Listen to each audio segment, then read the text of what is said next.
पर।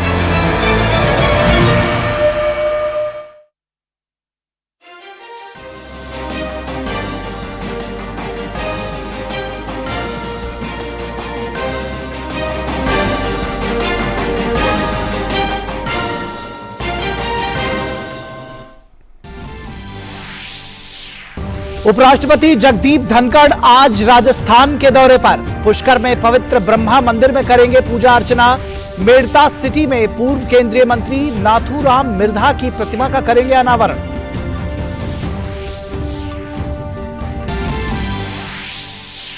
कर्नाटक में कौन बनेगा मुख्यमंत्री? डीके शिवकुमार और सिद्धारमैया के बीच रेस।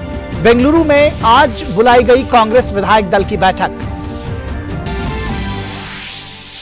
रक्षा क्षेत्र में आत्मनिर्भरता को बढ़ावा देने के लिए सरकार का बढ़ा कदम। रक्षा मंत्री राजनाथ सिंह ने रणनीतिक रूप से महत्वपूर्ण 928 लाइन रिप्लेसमेंट यूनिट्स, सब सिस्टम और पुर्जों की चौथी सकारात्मक स्वदेशीकरण सूची को दी मंजूरी।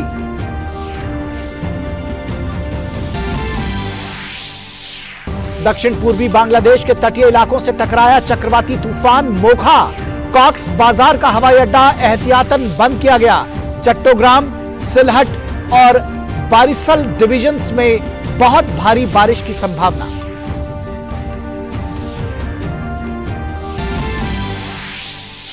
और आईपीएल में आज राजस्थान रॉयल्स का मुकाबला रॉयल चैलेंजर्स बेंगलोर से होगा, जबकि एक अन्य मैच में चेन्नई सुपर किंग्स और कोलकाता नाइट राइडर्स के बीच होगी भिड़ंत।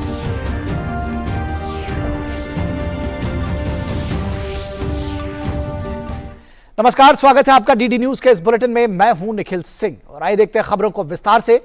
उपराष्ट्रपति जगदीप धनखड़ आज राजस्थान के दौरे पर हैं। जयपुर एयरपोर्ट पर राजस्थान के राज्यपाल कलराज मिश्रा और राजस्थान सरकार के मंत्री लालचंद कटारिया ने उनका स्वागत किया।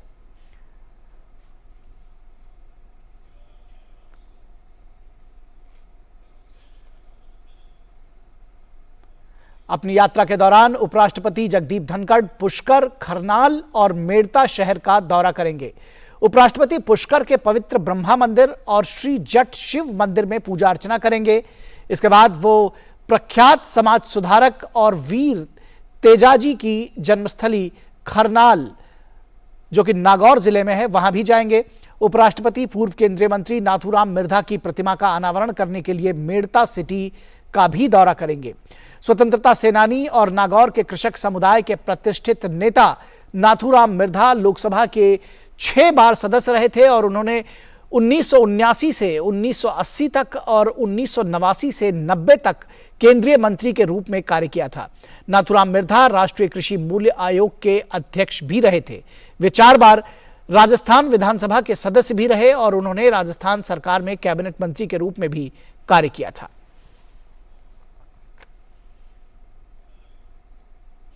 और कर्नाटक विधानसभा चुनाव में कांग्रेस पार्टी की जबरदस्त जीत के बाद मुख्यमंत्री पद को लेकर सियासी हलचल तेज हो गई है। बेंगलुरु में आज कांग्रेस विधायक दल की बैठक होगी। मुख्यमंत्री पद को लेकर प्रदेश कांग्रेस अध्यक्ष डीके शिवकुमार और सिद्धारमैया सबसे प्रबल दावेदार माने जा रहे हैं। कांग्रेस पार्टी के राष्ट्रीय अध्यक्ष मल्लिकार्जुन खड़गे ने साफ कर दिया है कि पार्टी अपनी प्रक्रिया के तहत मुख्यमंत्री चुनने का काम करेगी।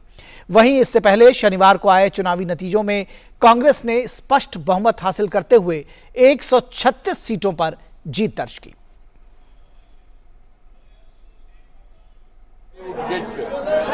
Around 130 seats.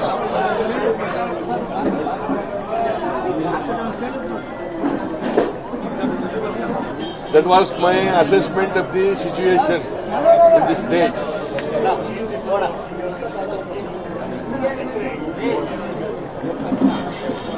Almost it comes true. We may cross 130 also. It's a big victory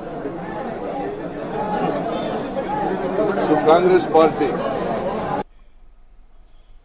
My party cadres and all my leaders, they have worked hard. People have exposed faith in us. The leaders have supported us. It is a collective leadership, and we have jointly worked. I have said in the beginning, joining together is the beginning. On the day I took the oath, Thinking together is the progress, working together is the success. That is what I said on the day. और उत्तर प्रदेश में मुख्यमंत्री योगी आदित्यनाथ ने गोरखपुर के गोरखधाम मंदिर में आज लोगों की समस्याएं सुनी। इस दौरान बड़ी संख्या में लोग सीएम योगी से मिलने पहुंचे और उन्होंने अपनी समस्याओं को सीएम के सामने रखा। मुख्यमंत्री ने अधिकारियों को लोगों की समस्याओं के निस्तारण के निर्देश दिए।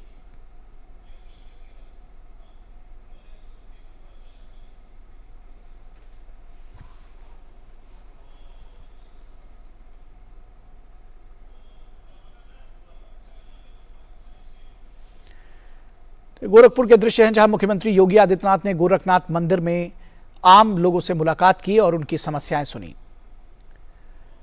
मुख्यमंत्री ने अधिकारियों को समस्याओं का निस्तारण करने के लिए निर्देश भी दिए।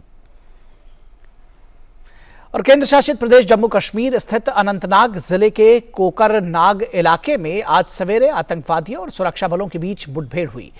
पुलिस, सेना और सीआरपीएफ के संयुक्त दल ने क्षेत्र में आतंकवादियों की मौजूदगी की सूचना मिलने पर इलाके की घेराबंदी कर तलाशी शुरू की। जैसे ही सुरक्षा बल संदिग्ध स्थान पर पहुंचे, वहां छिपे आतंकियों ने गोली चलानी शुरू कर दी। सुरक्षा बलों ने भी जवाबी कार्रवाई की है।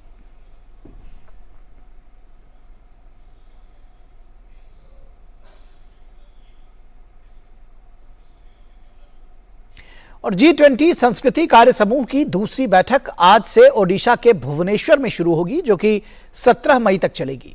इस बैठक में G20 के सदस्य देशों, अतिथि राष्ट्रों और कई अंतर्राष्ट्रीय संगठनों के प्रतिनिधि भाग लेंगे।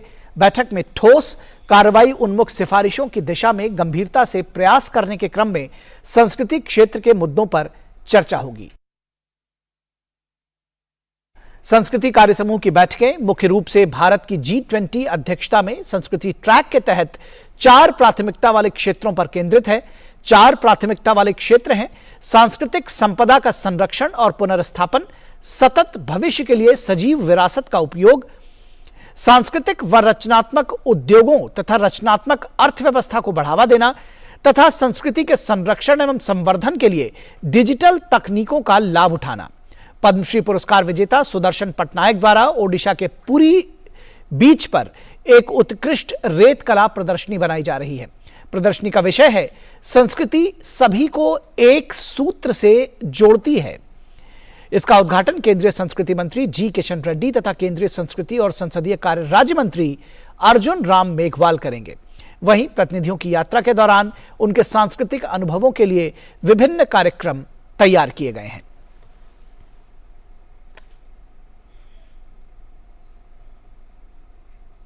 और रक्षा क्षेत्र में आत्मनिर्भरता को बढ़ावा देने के लिए रक्षा मंत्री राजनाथ सिंह ने रणनीतिक रूप से महत्वपूर्ण 928 लाइन प्रतिस्थापन इकाइयों, उप प्रणालियों, घटकों की चौथी सकारात्मक स्वदेशी सूची को मंजूरी दे दी है। इन LRU उप प्रणालियों, घटकों की स्वदेशी विकास से अर्थव्यवस्था मजबूत होगी और DPSU की आयात निर्भरता कम होगी। इसके अलावा यह घरेलू रक्षा उद्योग के डिजाइन क्षमताओं का सदुपयोग करने और भारत को इन प्रौद्योगिकियों में एक डिजाइन लीडर के तौर पर स्थापित करने में मदद करेगी।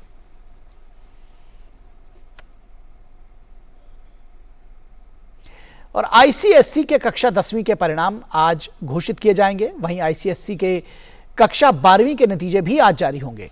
बोर्ड ने नोटिफिकेशन जारी करते हुए कहा कि दोपहर 3 बजे नतीजे घोषित हो जाएंगे। विद्यार्थी अपने नतीजे आधिकारिक वेबसाइट CISCE.org पर देख सकते हैं। ICSE कक्षा 10वीं की परीक्षा 27 फरवरी से 29 मार्च तक हुई थी, जबकि ICSE की 12वीं की परीक्षा 13 फरवरी से 31 मार्च के बीच हुई थी। और तमिलनाडु में रोज शो का आयोजन किया जा रहा है। पर्यटकों को आकर्षित करने के लिए लाखों फूलों से विभिन्न आकृतियों को सजाया गया है। इनमें 35,000 से अधिक विभिन्न प्रकार के गुलाब से 29 फीट लंबा एफिल टावर बनाया गया है, जिसका पर्यटक लुत्फ उठा रहे हैं। इसी तरह खेल संस्कृति को बढ़ावा देने के लिए बैडमिंटन, हॉकी, फुटबॉल के मॉडल्स भी उत्सव में फूलों के जरिए प्रदर्शित किए गए हैं। और कई महीने के शुरुआती दिन सुहाने बीतने के बाद दिल्ली में अब झुलसा देने वाली गर्मी आ गई है। राजधानी दिल्ली में पिछले 3 दिनों से तापमान में 6 से 7 डिग्री तक बढ़ोतरी हुई है। मौसम विभाग ने गर्मी के बढ़ते कहर से कुछ राहत की संभावना जताई है। मौसम विभाग के मुताबिक अगले 24 घंटे के दौरान दिल्ली और आसपास के क्षेत्रों में आंशिक रूप से बादल छाए रहने की संभावना है। इस दौरान कुछ जगहों पर धूल भरी आंधी चलने की भी संभावना व्यक्त की गई है। वहीं उत्तर भारत की बात करें तो यहां के ज्यादातर राज्यों में अधिकतम तापमान 40 डिग्री या उससे अधिक दर्ज किया जा रहा है। और कैंसर के इलाज की अत्याधुनिक तकनीक की बात करें तो कैंसर के इलाज में किसी भी रेडिएशन थेरेपी की तकनीक का लक्ष्य होता है कि मरीज को सिर्फ जरूरत के हिसाब से ही लक्ष्य आधारित डोज मिले और इसका कम से कम साइड इफेक्ट हो, खासकर तब जब बच्चों और युवाओं के इलाज की बात हो। भारत में पहली बार नवी मुंबई के खारघर के टाटा मेमोरियल सेंटर में प्रोटॉन बीम थेरेपी शुरू की जा रही है। गुरुवार को पीएम मोदी ने इस केंद्र का उद्घाटन किया था। देश में पब्लिक सेटअप में प्रोटॉन बीम थेरेपी की ये पहली सुविधा है। कैंसर इलाज की इस अत्याधुनिक तकनीक में स्वस्थ सेल्स पर असर नहीं पड़ता है। कैंसर जैसी गंभीर बीमारी से निपटने में अब स्वदेशी तकनीक से तैयार प्रोटॉन थेरेपी बेहद कारगर साबित होने जा रही है। भारत में पहली बार नवी मुंबई के खारघर के टाटा मेमोरियल सेंटर में प्रोटॉन थेरेपी शुरू की जा रही है, जो बेहद ही आधुनिक है। आमतौर पर कैंसर मरीज को कीमो के इलाज में पीड़ा से गुजरना पड़ता है। रेडियोथेरेपी में भी मरीज की त्वचा के साथ साथ हड्डी, ब्रेन, दिल और आंख को भी नुकसान पहुंचता है, जबकि प्रोटॉन थेरेपी इन सभी दुष्प्रभावों से मुक्त है। इसमें सबसे इम्पोर्टेंट चीज़ ये है कि प्रोटॉन थेरेपी का फ़ायदा जब हम कन्वेंशनल जो स्टैंडर्ड रेडियोथेरेपी से करते हैं, तो इसमें सबसे बड़ा फ़ायदा ये है कि जो हम ट्यूमर को रेडिएट करते हैं कैंसर सेल्स को किल करने के लिए, इसमें प्रोटॉन थेरेपी के थ्रू जो सराउंडिंग नॉर्मल टिश्यूज़ हैं जहाँ कोई ट्यूमर नहीं है, उनको हम सबसे बढ़िया तरीके से बचा सकते हैं। प्रोटॉन थेरेपी का एक बहुत बड़ा इम्पैक्ट होगा बच्चों का ट्रीटमेंट में, उनमें साइड इफ़ेक्ट्स कम करने में।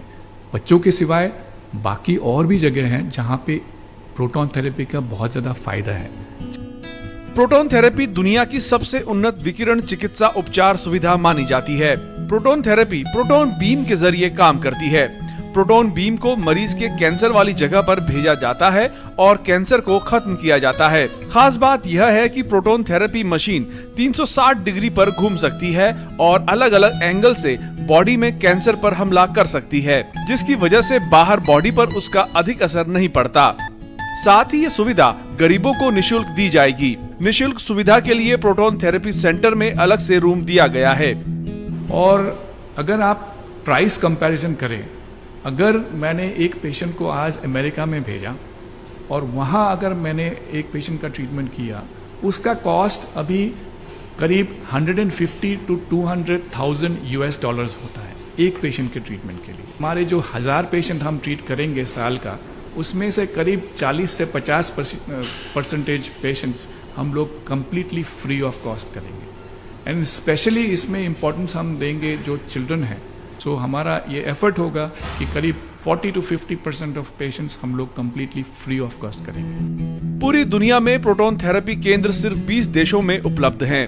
दुनिया भर में इसके 88 केंद्र हैं, जिनमें से भारत में पहला केंद्र नवी मुंबई में बनाया गया है।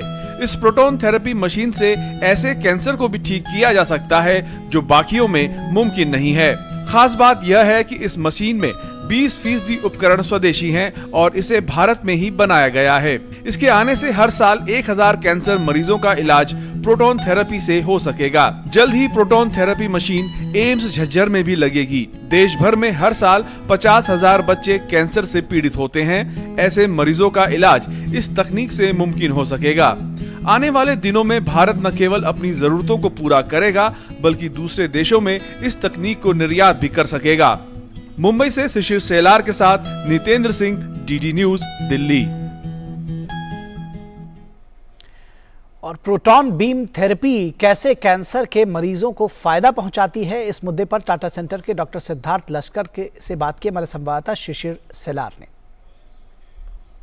बात कर रहे हैं वो है प्रोटॉन थेरेपी, जो कि कैंसर के लिए खासतौर पर अगर देखा जाए तो एक जड़ी बूटी की तरह, संजीवनी बूटी की तरह साबित होने वाली है। हालांकि इस पर अभी इस वक्त काफी रिसर्च भी चल रहा है, भारत में इनिशियल स्टेज पर है और भारत में भी सबसे अगर देखा जाए तो सरकारी तौर पर बना हुआ पहला प्रोटॉन सेंटर जो है मुंबई में शुरू होने वाला है जल्द से जल्द। इस वक्त हमारे साथ डॉक्टर लश्कर जी है। पूरे दुनिया में करीब 80 सेंटर्स हैं जहां प्रोटॉन थेरेपी अवेलेबल है एंड हमारे देश में ये पहला सेंटर है इन द गवर्नमेंट सेक्टर जहां ये एडवांस्ड प्रोटॉन थेरेपी फैसिलिटी हमने इस्टेब्लिश किया है।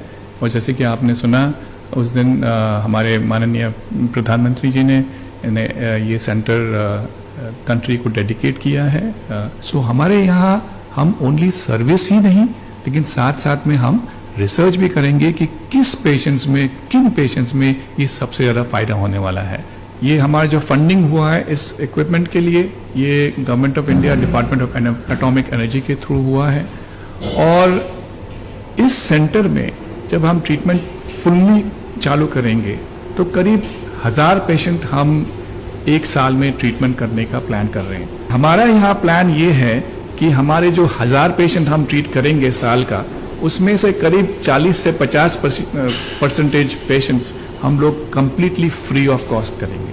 जैसे कि गवर्नमेंट ऑफ इंडिया का अभी ये फोकस है मेक इन इंडिया फोकस, तो हमने भी ये यहाँ इम्प्लीमेंट किया है। एंड हमें खुशी है कि हमारे जो एक इम्पॉर्टेंट कंपोनेंट है जो गैंट्री, ये जो आप देख रहे हैं गैंट्री, इसका ये हमने कंप्लीटली इंडिया में बनाया है। तो पूरा गैंट्री नहीं, उनके सिग्निफिकेंट कंपोनेंट हमने इंडिया में बनाया है। सो इंडिजिनाइजेशन ऑफ टेक्नोलॉजी हमने ऑलरेडी चालू किया है एंड आगे आगे जैसे हम इसमें और काम करेंगे, हमारा एफर्ट ये होगा कि हम टेक्नोलॉजी को ना ही यहाँ टेस्ट करें बट हम यहाँ इनको डेवलप भी करें। ये जो प्रोटॉन टेक्नोलॉजी है ये यूएस में, यूरोप में काफ़ी दिनों से है, लेकिन ये उतना पॉपुलराइज इसीलिए नहीं हुआ था क्योंकि इस टेक्नोलॉजी को एस्टैब्लिश करने के लिए आपको इनिशियल प्रिंसिपल कॉस्ट बहुत ज़्यादा होता था। आपको फुटप्रिंट जो है इसके लिए ये बहुत बड़ा होता है एंड उसके साथ साथ आपको इसको चलाने के लिए एंड मेंटेन करने के लिए वो कॉस्ट बहुत ज़्यादा होता था। सो नॉट ओनली इन हमारे कंट्री में, इवन यूरोप में एंड अमेरिका में इसको चलाने के लिए बहुत ही ज़्यादा रिसोर्स इंटेंस है, ये इसीलिए डेवलप। बट धीरे धीरे जैसे ही टेक्नोलॉजी रिफाइनमेंट हो रहा है और हमने भी देखा है कि हमारे पास ह्यूमन रिसोर्स है, हमारे पास पेशेंट्स हैं जिनको ये फ़ायदा होने वाला है एंड गवर्नमेंट ने भी हमें ऐसा सपोर्ट किया है कि आप ये महंगा इक्विपमेंट जो है, महंगा सिस्टम्स जो है वो आप लगा सके एंड हमारे यहाँ ट्रेन्ड मैन पावर्स भी है अभी जो कि इनको चला सके। जिस प्रकार से भारत इस वक्त मेडिकल स्वास्थ्य सुविधाओं में जो नई गतिविधियां ला रहा है, साथ ही साथ जो नए प्रकल्प कर रहा है, उससे भी भारत को आने समय में काफी फायदा मिलेगा। शिवशिलार, डीडी न्यूज, मुंबई। और चक्रवाती तूफान मोखा तेजी से आगे बढ़ रहा है। बांग्लादेश में कॉक्स बाजार और उत्तरी म्यांमार तट से तूफान टकरा गया है। बांग्लादेश के मौसम विभाग ने कहा है कि तूफान आज दोपहर या शाम तक इन इलाकों से पूरी तरह पार हो जाएगा। तूफान के कारण कॉक्स बाजार तट पर भारी बारिश हो रही है। वहीं चक्रवात मोखा के प्रभाव से चट्टोग्राम, सिलहट और बारिसल डिविजन्स में भारी से बहुत भारी बारिश होने की संभावना है। इसके साथ ही कॉक्स बाजार और चट्टोग्राम के तटीय क्षेत्रों में बाढ़ आने की भी संभावना है। बांग्लादेश के सबसे बड़े बंदरगाह चटगांव में परिचालन निलंबित कर दिया गया। नाव परिवहन और मछली पकड़ने पर भी रोक लगा दी गई है। मोखा के मद्देनजर बांग्लादेश के कॉक्स बाजार से 1,90,000 और चटगांव से लगभग 1 लाख लोगों को सुरक्षित स्थानों पर पहुंचाया गया है।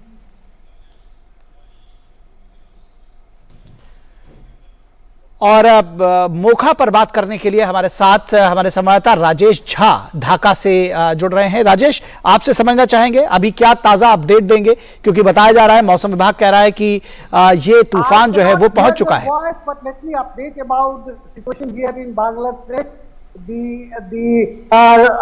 Cyclone Mocha has the external part, the outer part of the Mocha has touched the Bangladesh-Myanmar coast, and it is moving towards the center of Bangladesh coast. around from now. And as of now, the situation on the ground is that there are heavy, no heavy rain in the areas in Cox's Bazar and Chattogram, but the wind speed has gone up to 50-60 kilometers. Government has made arrangements to move out, and actually 4 lakh people, plus more than 4 lakh people have been moved out of the Cox's Bazar and coastal areas. और अभी सरकार की ओर से जो तैयारियां हो रही हैं उसमें लोगों के बीच खाने का वितरण हो रहा है। लोगों के लिए जो चिकित्सा संबंधी सुविधाओं के लिए सरकार ने करीब 200 से अधिक मेडिकल टीम तैयार करवाए हैं जो वहां पे लगातार काम कर रहे हैं। इसके अलावा आर्मी, नेवी और कोस्ट गार्ड के लोग भी वहां पर इस चक्रवात से निपटने के लिए काफी मुस्तैद हैं। इस बीच सबसे जो चिंताजनक स्थिति है वो कॉक्स बाजार में रह रहे तकरीबन 10 लाख रोहिंग्या शरणार्थियों की है, जो सभी कच्चे मकानों में रहते हैं। उन शरणार्थियों को उन जगहों से दूसरी जगह ले जाने का, इवैक्यूएट करने की भी कोई स्थिति नहीं बन रही है। इसलिए सरकार और अंतर्राष्ट्रीय संस्थाओं की ओर से पूरी कोशिश हो रही है कि वहां पे इन लोगों के जहां पे ये लोग रहते हैं इलाके में, जहां ये शरणार्थी शिविर है, वहां पे जान माल की क्षति कम से कम हो और लोगों की सुविधाएं प्रदान की जाएं। वैसे मैंने देखा कि कई जो कॉक्स बाजार के इलाके में कई जगहों पे लोग अभी भी अपने घरों से नहीं हटे हैं। लोग अपने जान माल की क्षति को बचाने के लिए समझ रहे हैं कि हम अपने घरों में रहकर उसकी रक्षा कर सकते हैं। वैसे सरकार लगातार तकरीबन 9000 वॉलंटियर्स लोगों को लगातार बता रहे हैं पिछले दिनों से उन्हें सुरक्षित स्थानों पर चला जाना चाहिए। सरकार ने 1600 से भी अधिक साइक्लोन शेल्टर्स बनाए हुए हैं। कुल मिला के यह जो तूफान है मोका, ये कहा जा रहा है कि 2007 में आए भयंकर तूफान सिद्र के बाद सबसे तूफान है। लेकिन बांग्लादेश सरकार की ओर से तैयारियां हो रही हैं। अभी तक बहुत विकराल परिस्थितियां तूफान की नहीं दिखाई दे रही हैं। अब उम्मीद की जा सकती है कि अगले 2-3 घंटे में जब तूफान का केंद्र कॉक्स बाजार से गुजरेगा और म्यांमार कॉक्स बाजार के उत्तरी म्यांमार और कॉक्स बाजार के इलाके से गुजरेगा, तो फिर उसके बाद पता चलेगा कि कुल मिला के स्थितियां कैसी हैं। म्यांमार में भी तकरीबन रखाइन प्रोविंस जो है वहां से 1 लाख लोगों को निकाला जा चुका है और हाईएस्ट अलर्ट जारी किया गया है ताकि इस तूफान से लोगों को बचाया जा सके और जान माल की क्षति को कम से कम किया जा सके। एंकर जी राजेश, एक बार आपसे हिंदी में समझना चाहेंगे जो ताजा अपडेट है। आपने बताया खासतौर पर कॉक्स बाजार की अभी क्या स्थिति है, एक बार हमारे दर्शकों को हिंदी में बताइए।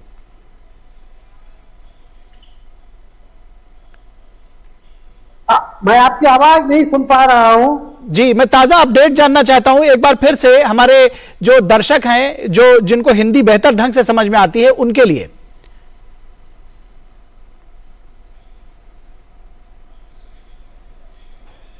चलिए, राजेश से हमारा संपर्क नहीं हो पा रहा है। जी राजेश से हमारा संपर्क नहीं हो पा रहा, वो हमें सुन नहीं पा रहे हैं। फिलहाल बहुत शुक्रिया राजेश इस जानकारी के लिए। लेकिन हम बता दें कि राजेश ने जानकारी दी है कि अभी फिलहाल कॉक्स बाजार में कोई बारिश नहीं हो रही है, लेकिन तेज हवाएं चल रही हैं और जो इवैक्यूएशन का जो पूरा कार्यक्रम था वो पूरा हो चुका था, इसलिए जानमाल की क्षति की भी अभी फिलहाल कोई जानकारी नहीं मिल पाई है और ऐसी उम्मीद की जा रही है कि जानमाल की क्षति नहीं हुई है। फिलहाल बढ़ते हैं अगली खबर की तरफ। इजराइल और फिलिस्तीनी इस्लामिक जिहाद लगभग 5 दिनों की लड़ाई के बाद संघर्ष विराम के लिए सहमत हो गए हैं। यह जानकारी दोनों पक्षों के बीच बातचीत में मदद करने वाले मिस्र के अधिकारियों ने दी। मिस्र की मध्यस्थता से दोनों पक्ष युद्ध विराम पर सहमत हुए। इस्लामिक जिहाद के एक वरिष्ठ अधिकारी ने भी संघर्ष विराम की पुष्टि की। बाद में राष्ट्रीय सुरक्षा सलाहकार तजाची हेनेग्बी ने बताया कि इजरायल मिस्र द्वारा प्रस्तावित युद्ध विराम के लिए सहमत हो गया। साथ ही ये चेतावनी भी दी गई कि कोई हमला किया गया तो सेना जवाब देगी। इजरायल के प्रधानमंत्री बेंजामिन नेतन्याहू के कार्यालय ने शांति बहाल करने के प्रयासों के लिए मिस्र के राष्ट्रपति अब्देल फतेह अल सीसी को धन्यवाद देते हुए एक बयान जारी किया। इससे पहले मिस्र ने सभी पक्षों से समझौते का पालन करने का आह्वान किया था। दोनों के बीच लड़ाई में 33 फिलिस्तीनियों की मौत हो गई थी। इजराइल में रॉकेट दागे जाने से 2 लोग मारे गए थे।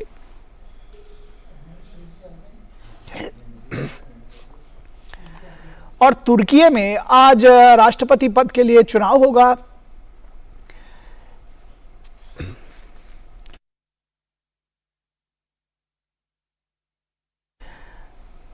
माफ कीजिएगा, तुर्की में आज राष्ट्रपति पद के लिए चुनाव होगा। इस बार के चुनाव में तुर्की के वर्तमान राष्ट्रपति रेसिप तैयब अर्दोगान के लिए मुश्किलें बढ़ती नजर आ रही हैं। अर्दोगान पिछले करीब 20 साल से सत्ता में हैं। अर्दोगान पहले प्रधानमंत्री पद पर रहे और बाद में उन्होंने राष्ट्रपति पद संभाला, लेकिन अब तक के अनुमानों के मुताबिक उनके प्रतिद्वंदी केमाल किलिकदारोग्लू एर्दोगान इस बार उन्हें कड़ी चुनौती देके दिख रहे हैं। केमाल 6 विपक्षी पार्टियों के गठबंधन के नेता हैं। हाल ही में राष्ट्रपति पद के 4 उम्मीदवारों में से एक उम्मीदवार ने केमाल को समर्थन देते हुए अपनी दावेदारी वापस ले ली। वहीं चुनाव से पहले विदेशों में रह रहे तुर्की के नागरिकों के करीब 18 लाख वोट पोस्टल बैलेट के जरिए तुर्की पहुंच चुके हैं।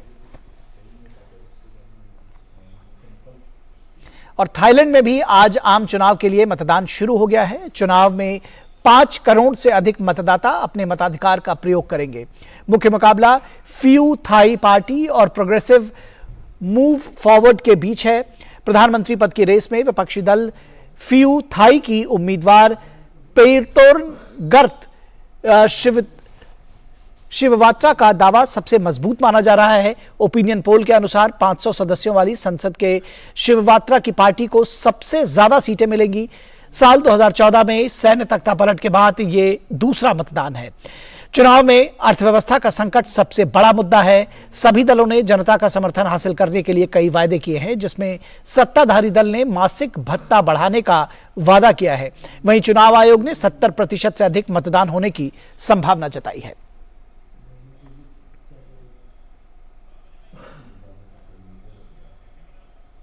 तो इस समाचार बुलेटिन में बस इतना ही। हमारी पूरी टीम को दीजिए इजाजत। नमस्कार।